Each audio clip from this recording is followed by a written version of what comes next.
Hello and welcome to episode 5 of Park Golf TV. We're filming once again in the Sim studio at North Wales Golf Range in Llannerch Park. We were thinking of doing an outside broadcast, but the weather today is not the best, so we're back in here once again. Today's episode, we're going to be talking about the last major of the year at Whistling Straits and the bunker fest that is, and also a couple of videos that Luke's done this week and the benefits of a corporate day to a business. So, Whistling Straits, there's quite a few bunkers there, isn't there?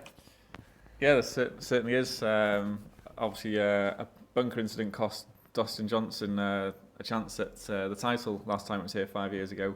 He got penalised a penalty when he didn't realise he was actually in a bunker. He thought he was in wasteland, but he was actually in a bunker. He grounded his club, got a shot penalty, which meant he missed the playoff then.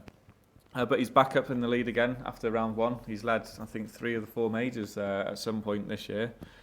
It'd be nice to see if he can turn one of those leads into a victory. I think he's due a major. I've got McIlroy back in the field this week. Good to see him back. He looks fully fit. Playing with Jordan Spieth for the first few rounds. They're having a bit of a battle. Off the top spot. Yeah, Jordan Spieth trying to knock McIlroy off the top spot. Obviously, I think McIlroy wants to try and prove a point that he's still the world number one. So it's going to be an interesting battle between those two. They shot the same score in the first round.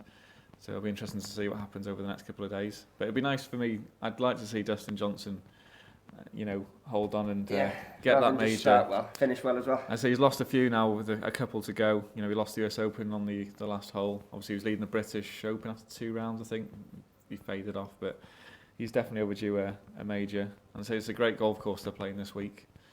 It's definitely a bit of a challenge for him. Yeah. Obviously, a fairer challenge, unlike Chambers Bay, where the US Open was, which is a bit Mickey Mouse for me personally this year.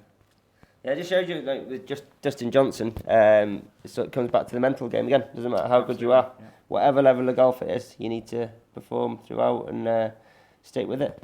So there's around 1,000 bunkers at Whistling Straits, and you've done a video on getting out of bunkers as well as a couple of others this week, haven't you? Yeah, I did one on greenside bunker shots. There's a big, for me, there's a certain way people teach and generally think about the bunker shots, which for me produces, I think, considerable inconsistent results. And I'll talk about that in the video, try and explain my method, which I think's more reliable. It might take you a little bit getting used to, but it's certainly going to produce more consistent results than the method that's commonly taught. I mentioned that in the video. I've also done a video this week on a slicer, and many of the things that are brought up in most lessons I teach. Customers generally say, or think they have the same issues as each other. They always mention the similar sorts of stories, the right and then the odd left. And so I try and I've done a video trying to explain what's going on when you're hitting those shots.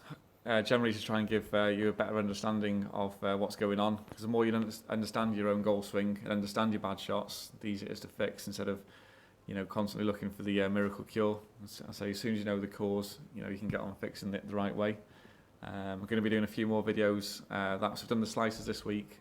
And the iron play?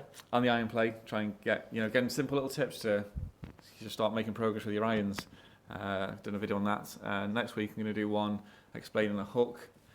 Obviously that people are more slicers than hookers, but I'm also going to do a video explaining the hook shot.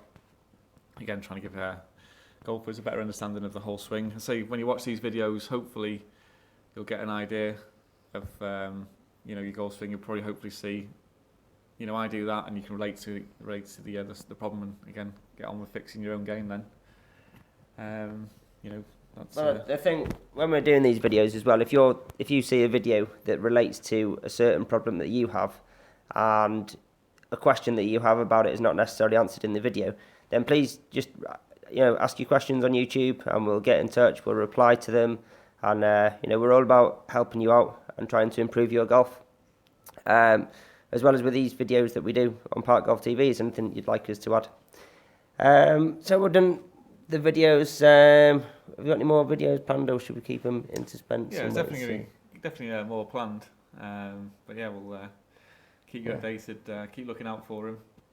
As Steve said, the any questions or anything that you don't feel like cover that could help you, just give us a shout, and I'll get onto it. I'll say my aim is always to try and give you the perfect explanation of why you do what you do. So you don't have to spend hours trying to think about it.